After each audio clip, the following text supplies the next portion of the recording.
zat Allah subhanahu wa ta'ala, zat yang maha tinggi dan maha mulia, meletakkan telapak kakinya pada neraka sehingga membuatnya berkerut seperti berkerutnya daging, dan berkata, neraka mengeluarkan suara, qattun qattun wa biizzatika, cukuplah dengan kemahamuliaanmu.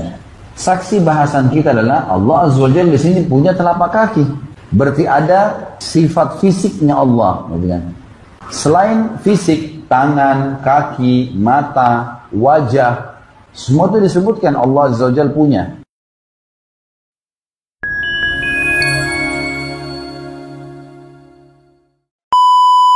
Bismillahirrahmanirrahim. Assalamualaikum warahmatullahi wabarakatuh.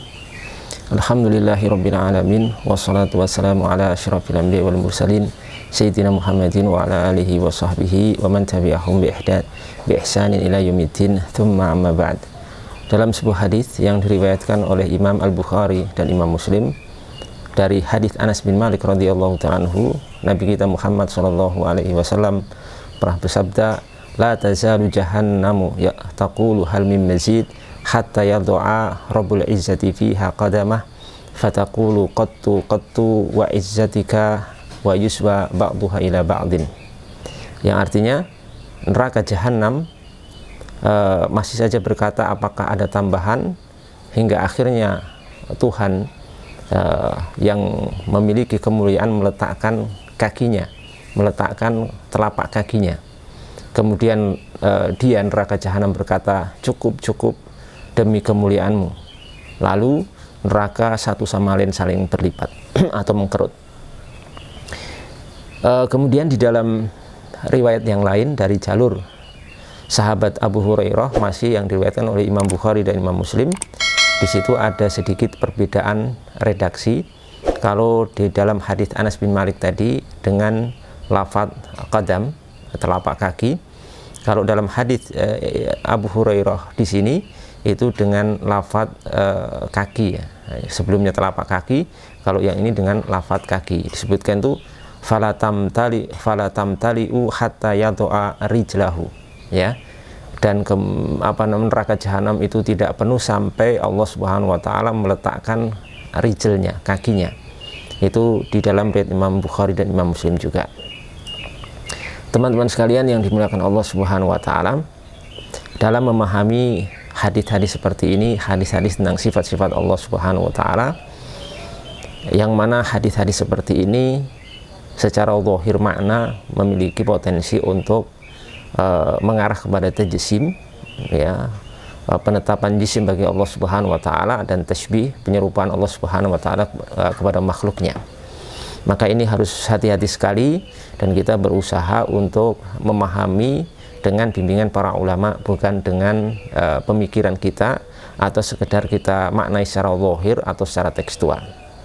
Makanya para ulama kita sudah menyatakan bahwasanya Imam Sufyan Ibnu Uyainah rahimahullah ta'ala menyatakan al-hadithu mudillatun illa lil fuqaha, bahwasanya hadis itu bisa atau sangat berpotensi menyesatkan kecuali di sisi para ulama atau menurut para ulama ahli fikih. Jadi hadis-hadis itu barang mentah yang sangat berpotensi menyesatkan kita kalau kita tidak memiliki bimbingan para ulama dalam memahaminya. Maka Allah Subhanahu wa taala dalam Al-Qur'an menyatakan, fas'alu ahla dzikri in kuntum la ta'lamun, bertanyalah kepada para ulama jika kalian tidak mengetahui. Di sini ada sebagian kelompok atau sebagian orang yang memahami hadis tadi tentang Allah meletakkan qadamnya dan Allah meletakkan kakinya atau rijlnya di neraka jahanam, kemudian jahanam itu kemudian penuh dan mengkerut, ya. Di sini ada sebagian pihak yang menetapkan hadis-hadis seperti ini secara tekstual atau secara harfiah, menetapkan makna zahir darinya. Maka mereka, orang-orang ini menyatakan bahwasanya Allah Subhanahu wa taala itu, ya, kita tetapkan Allah itu punya kaki, ya, Allah punya kaki, ya, kaki secara hakikat. Kemudian di salah satu video ada yang menyatakan apa itu makna kaki? Ya, kaki itu ya ma'ruf, jelas, ya. Jadi di situ sebagian orang menyalahkan sebagian kaum muslimin atau mayoritas umat Islam yang menetapkan makna seperti ini maknanya diserahkan kepada Allah Subhanahu wa taala. Jadi itu ditolak oleh kelompok ini atau orang-orang ini. Kemudian mereka mengatakan bahwasanya kaki itu ya hakiki, hakikat, kaki ya kaki katanya. Jadi Allah itu punya kaki. Kalau di mana apa makna kaki, ditanya mana kaki, mereka mengatakan kaki itu ya kaki gitu ya. Ya, cuma katanya kaifiahnya, bentuk kakinya Allah beda dengan kaki kita, kaki makhluk. Kemudian mengkiaskan kalau kaki kita saja itu beda dengan kaki kursi atau meja ya. Nah, meja itu punya kaki, kita punya kaki, bentuknya beda ya. Ini sangat berbahaya sekali ya ucapan seperti ini. Mereka sendiri sebenarnya saya lihat itu ketakutan untuk menjelaskan makna kaki di situ, kaki Allah Subhanahu wa taala. Maka ketika dikatakan kaki itu apa? Kaki itu ya kaki hakiki, atau mungkin dengan bahasa lain tadi kaki itu ya kaki ya. Ketika ditanya makna kaki Allah kemudian menjawab kaki ya kaki, itu sebenarnya mereka kebingungan untuk menjelaskan apa makna kaki yang sebenarnya bagi Allah Subhanahu wa taala, karena mereka takutan kalau dijelaskan nanti mereka akan ketahuan ya bagaimana pemahaman sesat mereka itu. Kemudian ada yang lain yang memahami bahwasanya kaki di sini itu adalah ya Allah memang punya kaki, bahkan secara tegas, secara jujur menyatakan itu fisik ya. Allah punya fisik kaki itu. La haula wala quwata, subhanallah, maha suci Allah dari ucapan-ucapan seperti ini. Teman-teman sekalian, pemahaman orang-orang seperti ini atau pemahaman seperti ini kepada sifat-sifat Allah Subhanahu wa taala, wabil khusus di sini adalah tentang masalah qadam dan juga rijal, qadam Allah dan rijal Allah Subhanahu wa taala. Dengan pemahaman seperti ini sejatinya merupakan pemahaman warisan kelompok mujassimah, kelompok yang menjisimkan Allah Subhanahu wa taala yang sudah disesatkan oleh para ulama kita sejak zaman dulu. Sejak zaman para ulama pendahulu kita ya, di masa Imam Izzuddin bin Abdissalam, di masa Imam Nawawi, di masa Al-Hafidz Ibnu Hajar, bahkan mungkin sebelum itu sudah muncul pemahaman seperti ini. Bahkan mereka menyatakan pemahaman ini pemahaman kufur sebenarnya, pemahaman kufur pada Allah Subhanahu wa taala, karena menetapkan mereka itu tidak sadar sedang menetapkan jisim bagi Allah Subhanahu wa taala, atau minimal ya, kalau yang kedua tadi jelas menyatakan fisik gitu ya, dengan kata fisik ya, fisik. Kemudian yang sebelumnya mungkin masih agak samar-samar, tapi setidaknya itu bisa dikatakan pemahaman itu jelas-jelas menjisimkan Allah Subhanahu wa taala, atau minimal mengarah dan berpotensi kepada tajsim, menjisimkan Allah Subhanahu wa taala, dan dua-duanya adalah sangat berbahaya sekali. Kalau jelas-jelas menjisimkan Allah Subhanahu wa taala itu kufur, itu keyakinan kufur, pendapat kufur pada Allah Subhanahu wa taala ya, karena itu bertentangan dengan firman Allah Subhanahu wa taala, laisa kamitslihi syai'un, tidak ada sesuatu pun yang serupa dengan Allah Subhanahu wa taala. Allah Subhanahu wa taala itu tidak serupa dengan apapun, karena Allah Subhanahu wa taala mukhalafatul hawadits, berselisih atau berbeda dengan seluruh hawadits, seluruh makhluk yang baru. Jadi tidak ada sesuatu pun yang serupa dengan Allah Subhanahu wa taala. Dalam hal ini, dalam memahami dua hadis yang sudah kita sebutkan tadi, para ulama kita di sini saya kutipkan pemahaman atau penjelasan para ulama kita yang paling dekat, penjelasan Imam An-Nawawi juga Al-Hafidz Ibnu Hajar Al-Asqalani rahimahullahu taala rahmatan wasi'ah. Di sini Imam Nawawi dalam Syarah Sahih Muslim dan juga Al-Hafidz, kalau Imam Nawawi dalam Syarah Sahih Muslim jilid 17 halaman 182. Kemudian Al-Hafidz Ibnu Hajar dalam Fathul Bari jilid 8 halaman 596. Di situ kesimpulannya kurang lebih ya, kita bacakan kesimpulannya saja supaya video ini tidak terlalu panjang. Kalau yang nanti ingin membaca sendiri bisa merujuk kepada kitab dan jilid serta halaman yang sudah kita sebutkan tadi. Imam An-Nawawi rahimahullah ta'ala dan Hafidz Ibnu Hajar menjelaskan dalam memahami kata atau redaksi qadam dan rijal. Qadam kalau diterjemahkan itu telapak kaki, kalau rijal diterjemahkan adalah kaki ya. Jadi di sini penerjemahan itu tidak masalah sebenarnya, karena terjemahan itu tidak mewakili makna. Artinya hanya untuk menerjemahkan saja tidak masalah, tapi bukan memaknai. Jadi dua hal berbeda itu. Untuk memahaminya, para ulama kita, ulama ahli sunnah wal jamaah, yang dijelaskan Imam Nawawi dan Al-Hafidz Ibnu Hajar, itu memiliki dua metodologi. Yang pertama adalah menetapkan hal itu, menetapkan sifat-sifat Allah Subhanahu wa taala ya, sebagaimana datangnya ya, sebagaimana datangnya, dan kita mengimani itu, kemudian menyerahkan maknanya kepada Allah Subhanahu wa taala, menyerahkan makna al-murad, makna yang diinginkan itu seperti apa, itu diserahkan kepada Allah Subhanahu wa taala. Dan ini merupakan metodologi tafwidul makna, menyerahkan maknanya kepada Allah Subhanahu wa taala.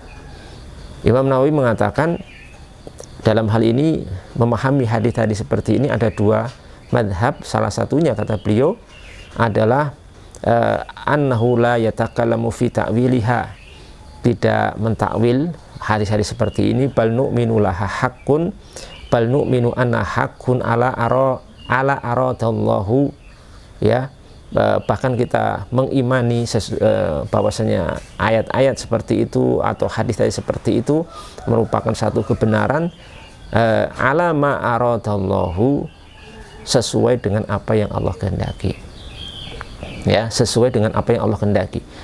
Bagaimana yang dimaksud Allah dengan qadam di situ atau rijal di situ, kalau diterjemahkan telapak kaki dan kaki, itu kita tidak tahu, ya. Pokoknya kita mengimani itu sesuai dengan apa yang Allah inginkan.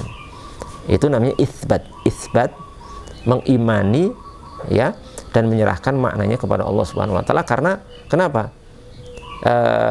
Karena begini ya, Imam Nawawi melanjutkan, walaha ma'nan yaliku biha wa dhahiruha ghairu muradin, ya, bahwasanya hadis-hadis yang berbicara tentang masalah seperti itu, ya, memiliki makna, walaha ma'nan, memiliki makna yang yaliku biha, yang sesuai, ya, sesuai dengan sifat-sifat itu bagi Allah Subhanahu wa taala.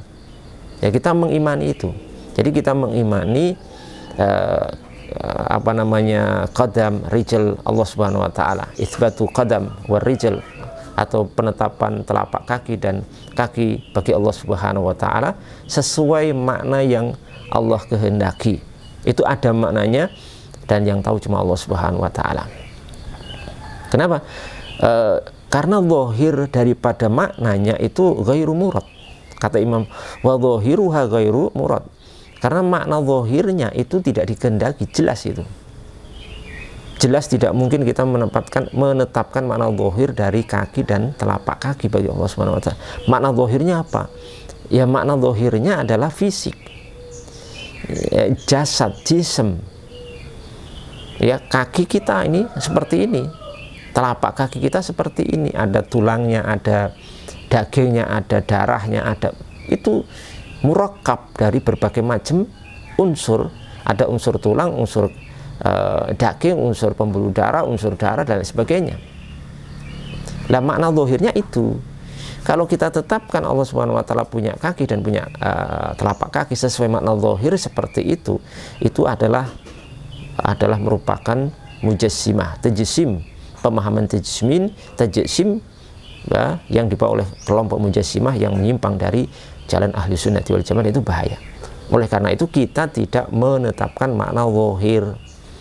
Nah, maknanya bagaimana? Yang jelas makna zahir kita nafikan karena bertentangan dengan ayat laisa kamitslihi syai'un, begitu. Ya, kita tetapkan makna ayat-ayat itu punya makna, atau hadis itu punya makna, tapi maknanya adalah kita kembalikan pada Allah Subhanahu wa taala yang sesuai dengan kemuliaan dan keagungannya. Ini metodologi yang pertama atau metode pertama, dan kata Imam Nawawi dan Al-Hafidz Ibnu Hajar merupakan qaulu jumhuris salafi wa ta'ifatin minal mutakallimin. Ini merupakan pendapat daripada mayoritas ulama salaf dan sebagian para ulama ahli al-kalam. Ya, merupakan pendapat mayoritas ulama salaf dan sebagian daripada ahli kalam. Jadi tafwid itu merupakan manhaj dan metodologi para ulama salaf. Ini sebagai bantahan pada sebagian orang yang katanya tafwid itu bukan manhajus salaf. Ini Imam Nawawi sendiri yang menyatakan seperti itu. Ya, itu bahkan ulama salaf itu mayoritasnya tafwid. Kemudian yang kedua, metodologi yang kedua itu adalah takwil. Sebagian ulama itu mentakwil. Dan ini merupakan pendapat jumhur al-mutakallimin, yaitu mereka mentakwil. Mereka mengimani qadam Allah, rijal Allah subhanahu wa ta'ala, mengimani, bukan mentaktil ya, bukan menolak atau mentaktil, menghilangkan, menafikan, tidak, mengimani, mengisbat, cuma dengan cara mentakwil. Kenapa? Karena makna zahirnya itu tidak pantas bagi Allah subhanahu wa ta'ala, tidak boleh bagi Allah subhanahu wa ta'ala, maka mereka takwil kepada makna lain. Dan takwil itu merupakan metodologi ulama salaf ya, sejak zaman sahabat, tabi'in mereka melakukan takwil ya. Bukti-buktinya sangat banyak. Ibnu Abbas mentakwil, para ulama lain mentakwil, Imamul Bukhari mentakwil, dan lain sebagainya ya. Mereka mentakwil kepada makna lain karena makna zahirnya tidak bisa ditetapkan bagi Allah subhanahu wa ta'ala. Seperti misalkan ada yang mentakwil qadam, di situ maksudnya al-mutaqaddim, yakni maksudnya Allah subhanahu wa ta'ala meletakkan di dalam neraka itu orang-orang yang didahulukan baginya ya, dari ahli al-adab ya. Ada yang mentakwil pula bahwasanya dhamir ya, atau itu adalah, kata Al-Hafidz Ibnu Hajar, itu merupakan ungkapan untuk menghinakan neraka jahanam, karena neraka jahanam itu agak sedikit sombong karena minta tambah, kemudian Allah hinakan dia dengan ungkapan seperti, sampai Allah subhanahu wa ta'ala meletakkan kakinya atau telapak kakinya ke neraka. Itu maksudnya bukan kemudian Allah punya kaki dan kakinya benar-benar diletakkan di neraka, atau telapak kakinya diletakkan di neraka. Kalau seperti itu kan Allah, zat Allah, kalau bagi mereka yang menetapkan benar-benar kaki ya, ataupun telapak kaki bagi Allah, itu kan, itu akidah yang sangat sesat dan menyesatkan, akidah yang sangat rancu. Kenapa? Karena zat Allah subhanahu wa ta'ala itu maha suci. Kalau Allah zatnya diletakkan di neraka, berarti Allah itu berada di neraka. Ada sebagian zatnya, yaitu kaki ataupun telapak kaki menurut orang-orang mujassimah ini kan, berarti ada sebagian zat Allah yang diletakkan di makhluknya. Neraka itu kan makhluk. Bagaimana mungkin Allah bersatu dengan makhluknya atau Allah berada di makhluknya? Sementara Allah subhanahu wa ta'ala laisa kamitslihi syai'un wa huwas samiul basir. Maka di situ apa? Di situ kata Al-Hafidz Ibnu Hajar itu hanya untuk ungkapan merendahkan neraka jahanam dan menghinakan neraka jahanam. Kenapa? Karena beliau mengatakan, Ibnu Hajar Al-Asqalani, orang Arab itu punya satu tradisi, wal arabu tastamilu al-fadl a'dha fi darbil amtal wala turidu a'yanaha. Jadi orang Arab itu biasa menggunakan lafaz-lafaz anggota badan ya dalam menyampaikan permisalan-permisalan, dan mereka tidak menghendaki makna aslinya gitu ya. Itu seperti itu. Seperti begini ya, al-jannatu tahta aqdamil ummahat, surga itu berada di bawah telapak kaki para ibu. Apakah kemudian surganya benar-benar berada di bawah telapak kaki ibu, para ibu? Tidak. Itu ungkapan saja, ungkapan bahwasanya surga itu bisa diraih dengan berbakti dan memuliakan ibu-ibu kita ya, seperti itu. Seperti juga di bahasa Indonesia saja itu ada juga ya, misalkan kita mengatakan jodoh itu di tangan Tuhan.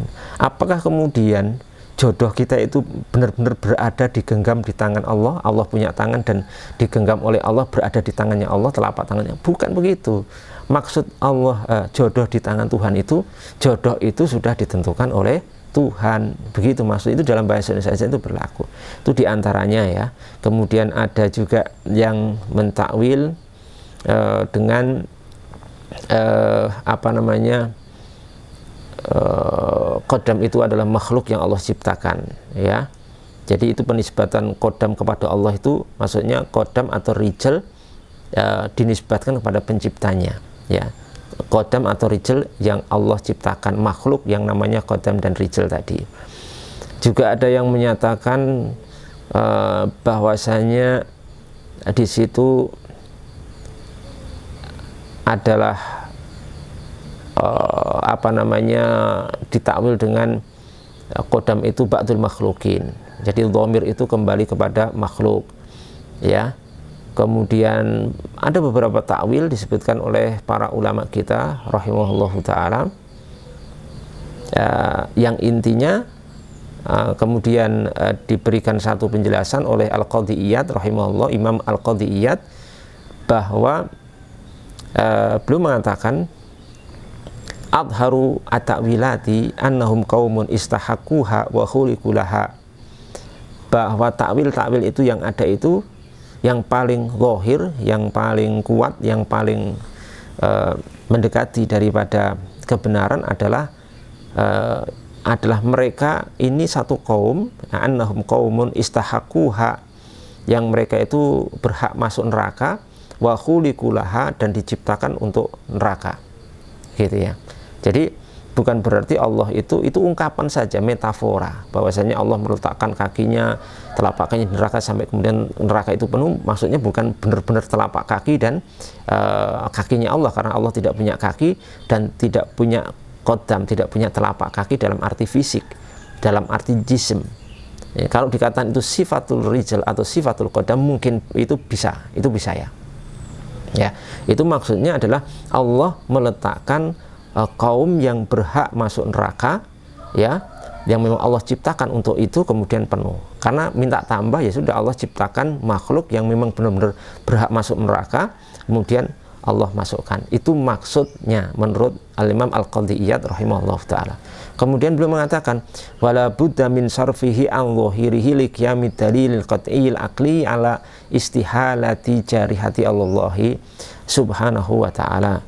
Dan harus hadis-hadis seperti ini untuk dipalingkan dari makna zahirnya, karena telah tegaknya dalil yang pasti, ya, dari Quran dan hadis, dan juga yang ditetapkan oleh akal akan kemustahilan jarihah, kemustahilan anggota badan fisik, ya, ataupun jisim bagi Allah subhanahu wa ta'ala.